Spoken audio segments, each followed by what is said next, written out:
check this out. Take a look at this.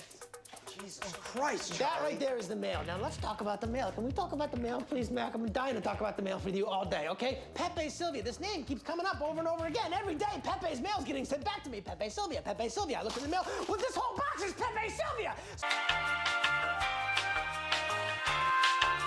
Everybody stay calm. What's the procedure, everyone? What's the procedure? Stay calm. Wait. Everybody, calm down. No, Mike. Help! Oh, my God!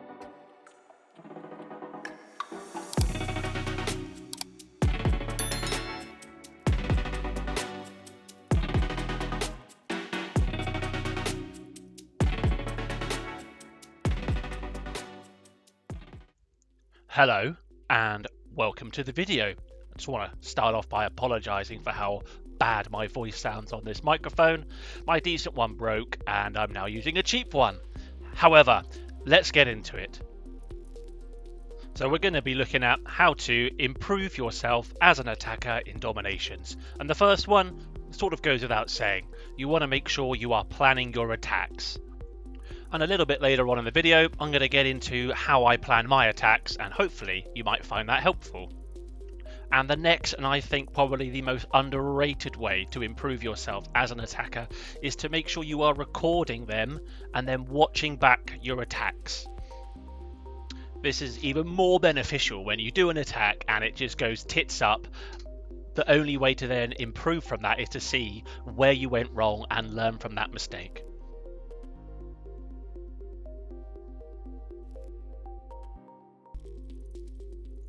So let's have a look at what to consider when you are planning your attack. First and foremost is where are you going to place your troops and what is your deployment sequence going to be. This is going to depend completely upon what the enemy base is like and will of course therefore vary depending on what the layout is. Now you may just do this mentally, or you may go as far as jotting some things down or even taking a screenshot and making some sort of annotations on it so you can sort of have it in your mind. Something as crude as this, for example, sometimes works. It's also a good way to share it with other members in your alliance and see what they think. Next up is your use of tactics. The first one you want to make sure you get right is your SAT scan, and this will depend on if you've had a good scout on the base. That will help inform you where you're going to use that. Here's some useful diagrams of the size of certain tactics. SAT scan is 15 by 15 tiles in a cross shape, and you can use that to help work out exactly where it will cover when you're deploying it.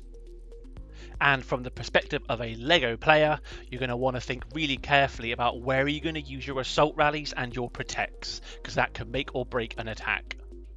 Next is predicting what the defender movement is going to be. There have been many times where I've deployed my troops and then all of a sudden the enemy generals have just wiped my troops out because I've not baited them correctly. You may also want to consider if there's something like a factory close to where you're deploying your troops, because the heavy tanks that spawn from those can also mess up your attack. And lastly, you want to know your route through the enemy base, roughly which way your troops are going to go and how you're going to direct them through use of a rally or an assault rally. Considering things like bastions or traps that might be in your way at this point is also going to be important.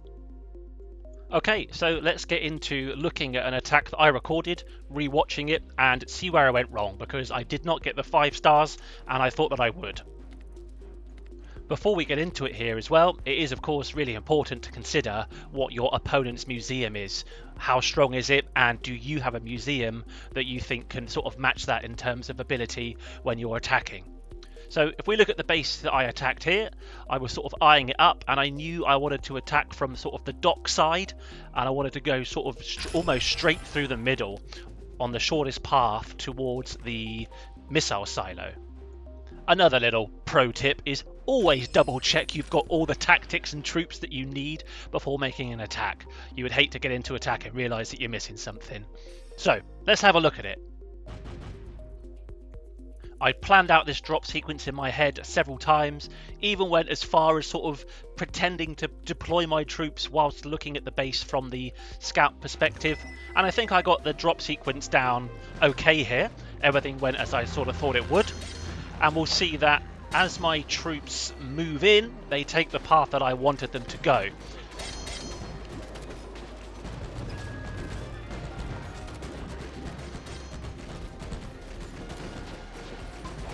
Now everything is deployed, let's just watch it out a minute and see what happens.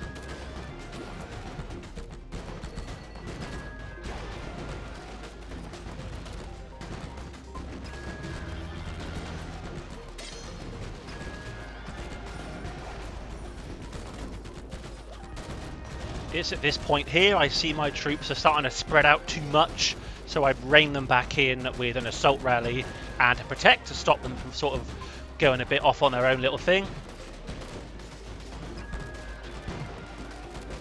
So far so good. I'm not concerned that anything's sort of particularly going wrong here. I'm cycling through my paratroopers, making sure I try and get that quick victory, which we do. However, it's here where things start to go a bit wrong. So my troops are all sort of gathered in the middle of the map and are slowed down on a bastion. And I've left my drone over at the start and haven't moved it. I should have moved that a lot sooner. You see I move it now, but I think it was a little too late. I also noticed here that my artillery were sort of out on their own and about to be destroyed by these heavy tanks. In an effort to sort of try and save them, I try and deploy my paratroopers to help, but that doesn't go to plan either. Upon sort of reflection here, I feel like I should have just assault rallied all my troops back into the middle there and regrouped them.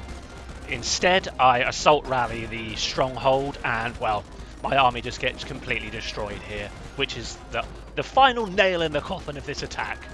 So now what I try to do is try and clutch the 4 stars. If an attack goes completely wrong, you want to still try and get as many stars or total destruction as possible. So I start by sort of deploying my paratroopers around the edge of the map in the hopes that they'll be able to clutch the 75% destruction for that 4th and final star. Let's see what happens. We'll just speed it up a little bit now. Another thing to consider here is that you want to still deploy them on the edge of the maps because you don't want to lose your transports and then not get that further destruction. You want to avoid those sand batteries and pick your final building targets carefully, trying to again avoid any air defense or turrets that might kill your transports and paratroopers. So we get the 4 stars and the 81% destruction. Sadly we didn't get the 5 star. However, this was a good replay, I feel, to look back for myself, as there were lots of things that I managed to identify that in the future I can learn from and improve with. Luckily we did still win this war. It was a close one, but yeah, luckily we still managed to get the win. I hope you guys enjoyed the video. I really hope that there were some things in here that you found useful and that may improve your ability in attacking in DomiNations. Thanks for watching and hopefully see you in the next one. Peace out.